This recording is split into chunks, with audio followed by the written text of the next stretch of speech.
घर में बुजुर्ग हों उनकी सेवा करो।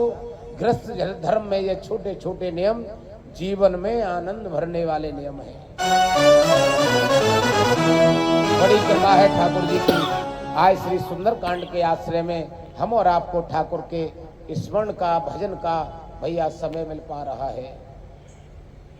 कर्म करो पर ध्यान रहे पथ छूटे ना, इतनी देवो हवा गुब्बारा फूटे ना। कर्म करो पर ध्यान रहे पथ छूटे ना, इतनी देवो हवा गुब्बारा फूटे ना। कर्म करो पर ध्यान रहे पथ छूटे ना, देवो हवा गुब्बारा फूटे ना। करो पर ध्यान रहे पथ छूटे ना, इतनी देवो हवा गुब्बारा फूटे ना।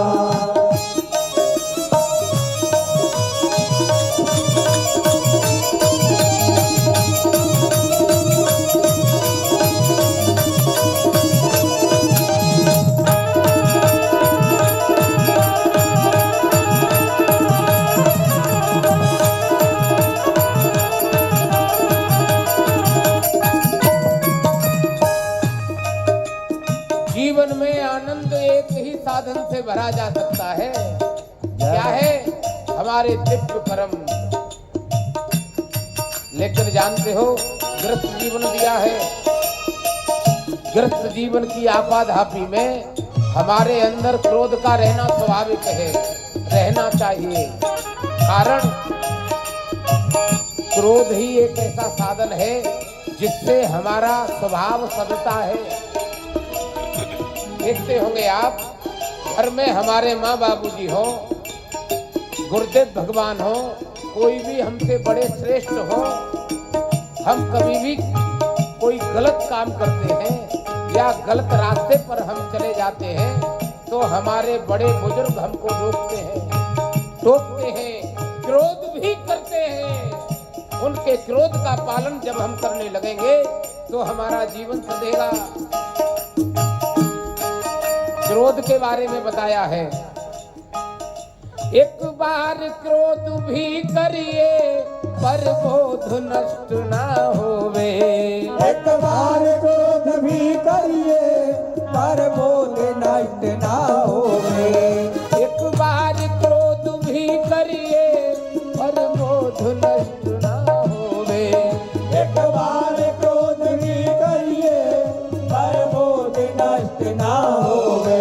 स्वार्थ भी बुरा नहीं है औरों को कष्ट ना हो, जीव कोई रूठे ना, इतनी देवो हवा फूटे ना। कर्म करो पर ध्यान रहे पथ छूटे ना, इतनी देवो हवा गुब्बारा फूटे ना। कर्म करो पर ध्यान रहे छूटे ना, इतनी देवो हवा गुब्बारा फूटे ना। जय हो।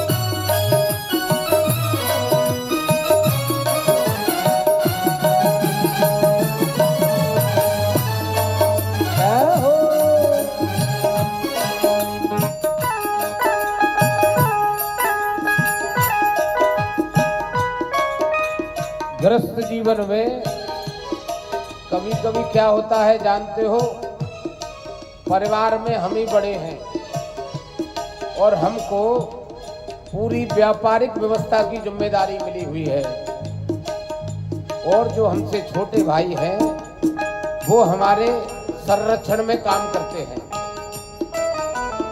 तो जानते हो मन में क्या आता है, जो हमारे बच्चे हैं वही हमारे हैं, बाकी जो छोटे भाई के बच्चे हैं उनसे हमको ज्यादा क्या मतलब है जी। जो बनाया जाए वो अपना ही साधा जाए। यह अपराध भूल कर भी ना हो सरकार। अगर आपको कोई जिम्मेदारी दी है, बड़प्पन मिला है, साधन को साधने की जिम्मेदारी मिली है, तो बांटना सीखो। मोह में उलझकर गलत कदम तुम्हारे उठ गए हैं तो जीवन अंधकार में बनेगा। हमारे आपके जीवन में जितने भी कर्म हैं, अगर दिव्य नहीं होंगे तो अंधकार के मालिक हम ही होंगे। साधक लिखता है, बिन मोहन फेरी जाए इस जगत कर्म की माला। बिन मोहन फेरी जाए इस जगत कर्म की माला। बिन मोहन फेरी जाए इस जगत कर्म की माला। बिन मोहन फेरी जाए इस जगत कर्म की माला। पर मोहन इतना करिए जे जगा द्वेष की माला। निगाह इतनी देवो हवा गुब्बारा फूटे ना। कर्म करो पर ध्यान रहे मन छूटे ना। तेरी देवो हवा गुब्बारा फूटे ना। कर्म करो पर ध्यान रहे मन छूटे ना। तेरी देवो हवा गुब्बारा फूटे ना। कर्म करो। जय हो।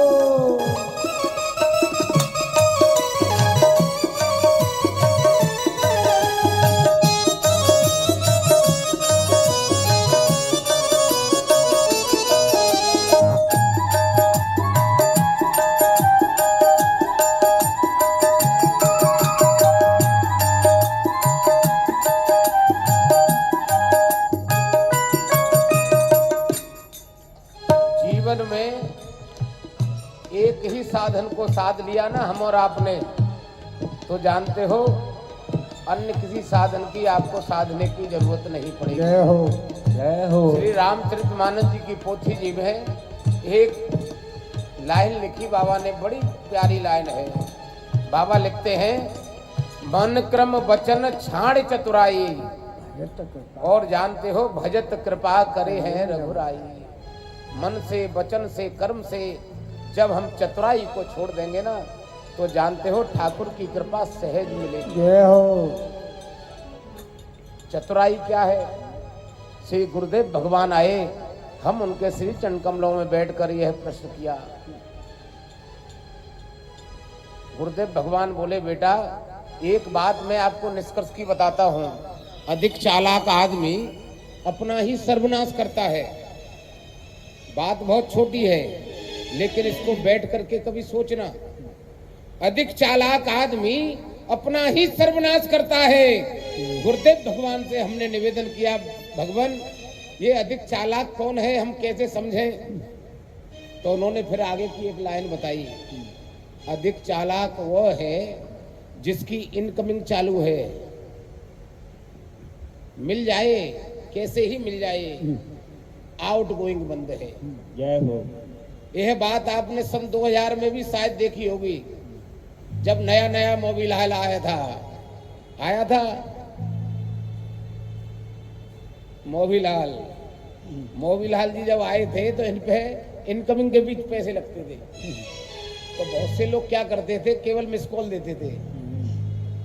लेकिन आज वह दिन क्या आया, मिस कॉल की जरूरत पड़ती है क्या? अधिक चालाक आदमी अपना ही सर्वनाश करता है। अधिक चालाक वह है जिसकी इनकमिंग चालू है, आउट गोइंग बंद है। मेरा कहने का भाव एक है, हमारे परिवार में, घर में हमारे द्वारा जो भी धन कमाया जा रहा है, अर्जित किया जा रहा है, छोड़ना चाहिए। सदियों से जुड़ रहा है जी। हमारे बाबा भी जोड़ते थे, साथ नहीं ले जा पाए। हम भी जोड़ रहे हैं, नहीं ले जाएंगे, बच्चे भी जोड़ेंगे। लेकिन जानते हो अच्छी बात क्या है, जोड़ने के साथ साथ हमारी आउट गोइंग भी खुले। जय हो। यह बात का और स्पष्टीकरण मैं आपको बताऊं, हमारी तुम्हारी समझ में नहीं आएगी। घर में बुजुर्ग विराजे हों, उनके पास बैठना, उनसे पूछना, बाबा हमारे परिवार में दादा परदादा कोई तो ऐसे हुए होंगे जिन्होंने परमार्थ में गति की होगी। उसी प्रकाश को हम आज आनंद में ले रहे हैं। तो बाबा बताएंगे सरकार, हमारे परबाबा ऐसे थे, उन्होंने उस जगह पर धर्मशाला बनाई, वहां पर प्याऊ लगवाई, वहां बगीचा है। ये क्या है? ये परमार्थ की गति ही हमारे जीवन में प्रकाश बन के आई है। लेकिन जानते हो, इसी प्रकाश को हम आगे बढ़ाना चाहते हैं अपने बच्चों में, नाती में, तो हमको करना होगा। हमको तो प्रकाश हमारे पूर्वजों का मिला है, लेकिन हमको यह प्रकाश आगे देना है तो हमको सदना होगा। जय हो। बोले बाबा यह कथा सुनाते हुए माँ पार्वती जी से कहते हैं, देवी श्री रामचरितमानस जी की पोथी जी घर में लाना और उत्तर कांड का 127वां दोहा है, घर में उसको पढ़ना। मेरे बाबा कहते हैं, हे देवी सो कुल धन्य मां सुनु जगत पूज्य सुपनीत श्री रघुवीर परायण जेहि नर पूज विनीत। बाबा कहते हैं, देवी वह कुल पूजने के योग्य है। कौन सा? जिस कुल में मेरे प्रभु के राम नाम को लेने वाला उत्पन्न हो, पैदा हो।